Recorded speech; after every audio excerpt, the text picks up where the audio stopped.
Welcome to Japanese Religion Part 3. This video will cover religion in Japan during the Nara and Heian periods. The Nara period lasts from 710 to 794. It's named after the capital city of Nara, where the emperors dwelled at this time. During the Nara period, the emperor and the noble families modeled themselves after Tang Dynasty China. This includes both the culture, literature, the religion, and also the government forms. You can see in the pagoda at the right, the East Pagoda at Yakushiji, that was built in 740, that is very similar to Tang Dynasty architecture in China. So the earliest literature that we know of from Japan dates to this period. The Kojiki and the Nihon Shoki, which we've discussed in previous videos. These tell many of the basic myths and legends that are at the heart of Shinto, involving the kami or spirits and heroes, as well as giving early historical chronicles of the Japanese emperors. So as far as religion during the Nara, Buddhism had come to Japan, but it was mainly popular among the emperor and the noble clans. Shinto was practiced both by the common people and the elites, but there wasn't that many commoners who practiced Buddhism at this time. So in this period, there also were formed a couple of ministries that governed religion in the imperial bureaucracy. The Jingi Khan is the organization or the bureau that governed Shinto, and the Sangha office was governing Buddhist monks. So even though these specific offices did not survive to modern times, it did set the precedent for the government having some control of or regulation of religion, which did survive up through the 19th and 20th centuries.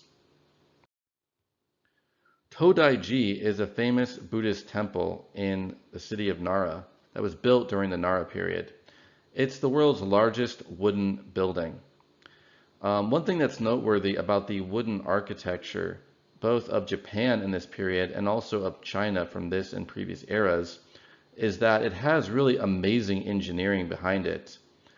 The way that the pillars are connected to each other and the way the cross beams are laid out, they're actually very good at surviving earthquakes. Japan is notorious for its earthquakes, and yet many wooden buildings have survived from ancient until modern times. It's quite impressive.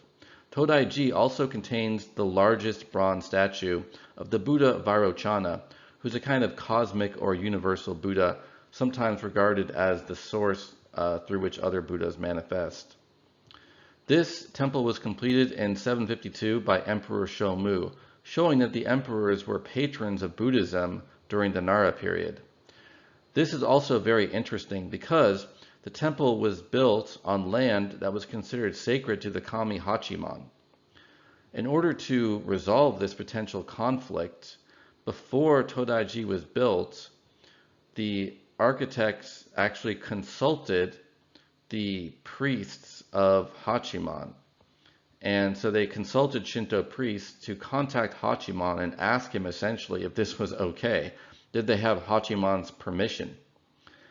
The priests reported back that yes, Hachiman gives his permission, but he requests that you build a shrine there to honor him as well. This is an example of how in practice Shinto accommodated itself to Buddhism. There were tensions between some followers of Shinto and Buddhism who didn't like the other religion, but in practice and for the most part, the two became blended.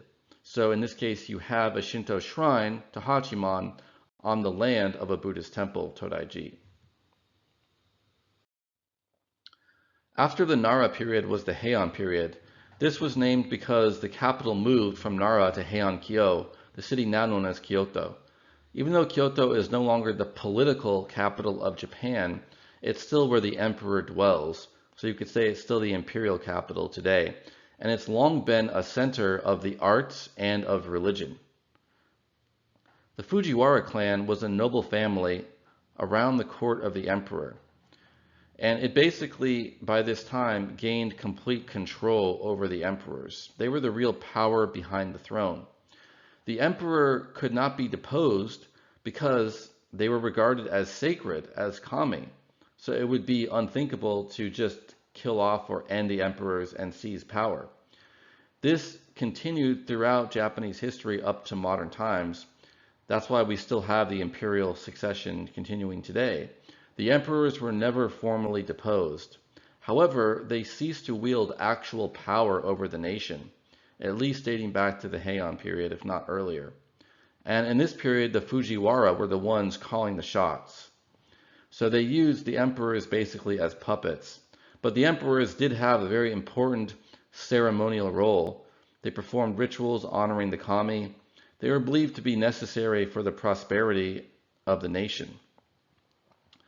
However, during the Heian period, politics got even more complicated because the Fujiwara and other nobles had used clans of samurai or warriors to help maintain their power in the kingdom. Eventually, these samurai clans themselves started demanding power. They realized essentially, we're the ones with the swords and the armies, why don't we take over? So in 1056, there was the Hogen Rebellion, in which two samurai clans, the Taira and the Minamoto, allied together to destroy the Fujiwara. They were successful in doing this. However, the Taira became the dominant clan. They continued to rule with the emperors as figureheads, but they had the actual power. In 1160, there was the Heiji Rebellion, in which the Minamoto challenged the Taira, but were defeated. So there is this long simmering conflict between the Taira and the Minamoto, and there are many epic tales told about this that are important works of Japanese literature. They established a lot of the culture and lore of the samurai. In terms of the religion, you can see on the right, there was a Buddhist temple that was originally a villa of the Minamoto clan.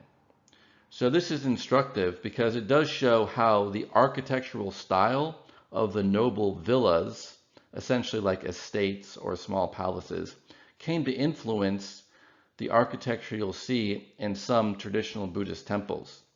So this picture in particular is of the Phoenix Hall or Amida Hall at Byodo Inn. It was built as a villa for the Minamoto in 998. The samurai were essentially mimicking the culture and customs and style of the nobles in doing this. And ultimately this was based on the style of architecture for noble villas in Tang Dynasty China. And it was donated essentially as an act of merit to the Buddhist Sangha and became a temple in 1052. And the fact that some of these temples were basically just reskinned villas meant that there was a great amount of influence on the arts, architecture, and culture of the nobility on Buddhism at this time. A bit more about Buddhism in the Heian period. A very important event was the travel, or the pilgrimage, you might say, of Saicho and Kukai to China. They were Buddhist monks in Japan who wanted to learn more about Buddhism. Because Buddhism had come to Japan from China, China was regarded as the place to go if you wanted to study Buddhism more seriously and understand the doctrines more thoroughly.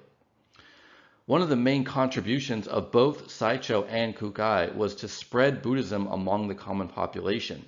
So it ceased to become a religion mainly practiced by the cultural elites in the capital who were modeling themselves after the Chinese, and instead became a popular religion among the people of Japan. Saicho and Kukai each founded their own different sect of Buddhism. Saicho founded Tendai. This was the Japanese name for Tiantai Buddhism, which was a Chinese sect dedicated to worshiping or revering the Lotus Sutra as the highest embodiment of the Buddha's enlightenment. The teachings of the Lotus Sutra were several, but they emphasized that you could attain enlightenment in this life through following the sutra and harnessing the potential inherent in your birth as a human being. So it was a kind of optimistic teaching that you don't have to wait lifetimes and lifetimes, but you have to honor and understand this one sutra. Mount Hiei has the chief temple of the Tendai sect to this day. The Japanese Buddhist sects often have one temple, often the original one, as their chief temple, and then other daughter temples were founded from that base. The Shingon sect was founded by Kukai. Shingon is the Japanese name for Chenyan, which is the Chinese name for Vajrayana. Chenyan means true word in Chinese, and this is the Chinese word for mantra. And this is the sect that focuses on using mantras, chanting, as well as rituals, visualization, meditation to attain enlightenment more rapidly. Shingon survives to this day, although it is less popular than the other sects, especially Pure Land and Zen, which we'll talk about later. The chief temple of Shingon is Mount Koya, which you can see a picture of here to the right. So in Japanese Buddhism, there are some very popular Buddhas and Bodhisattvas. Kannon is the Japanese name for Guan Yin, or Avalokiteshvara. You'll notice, by the way, with many of the Japanese names of Buddhist sects or Buddhas, they are quite similar to the Chinese names. This is actually an attempt or the Japanese way of pronouncing the Chinese names. Because the Japanese language is so different from the Chinese language, it comes out sounding quite different. So Kannon is basically how they say Guan Yin in Japanese. So Kannon is very similar to Guan Yin, the Bodhisattva of compassion, depicted as female, intercedes to relieve the suffering of people. However, the Japanese version of Kannon also is regarded as conferring courage or fearlessness to warriors. Jizo is the Japanese name for Dizang, or Kshitigarbha in Sanskrit. This is the Bodhisattva who's the protector of the dead. So especially people who died when they were young or even aborted fetuses. And Jizo is believed to aid the suffering of beings in the hell realms especially, which are the most painful realms to rebirth in Buddhist cosmology. The Japanese form of Jizo is also regarded just as a protector of children generally and of travelers. One of the ways that Jizo is honored is by people, especially often older women, hand knitting caps and scarves and leaving them on images of the Jizo as offerings. You can also see the stone image on the right has some fruit and candles that were left as offerings. And finally, let's look at one of the ways that Buddhism and Shinto were combined during this period. From the Buddhist perspective, they had a doctrine called Honji Suijaku, which means manifestation or trace from the original ground. Honji means original ground, and this means the Buddhas and Bodhisattvas, who are regarded as the primary sacred beings in Buddhism. According to this doctrine, the Buddhas and Bodhisattvas can manifest as kami, as part of their skillful means. That's a Mahayana doctrine that Buddhas and Bodhisattvas can take on different forms, either incarnations or just manifestations in samsara, to help spread or protect the Dharma. So Suijaku can be translated as trace or manifestation of a Buddha. In other words, they're interpreting the kami that are worshipped in Shinto just as particular manifestations of these more cosmic and more metaphysically fundamental Buddhas and Bodhisattvas. This doctrine enabled Shinto priests to worship Buddhas and Buddhist monks to worship kami. However, from the Shinto perspective, they oftentimes reverse this doctrine and say that no, the Buddhas and Bodhisattvas are just manifestations of kami. You can see in that icon of Hachiman on the right that it's a blend of Buddhist imagery, even though he's a Shinto kami. The Buddhist imagery is the lotus flower he's sitting on, the halo around his head, the fact that he's shaven-headed like a Buddhist monk. He's wearing Buddhist monk's robes and holding in his left hand a Buddhist mala or prayer beads.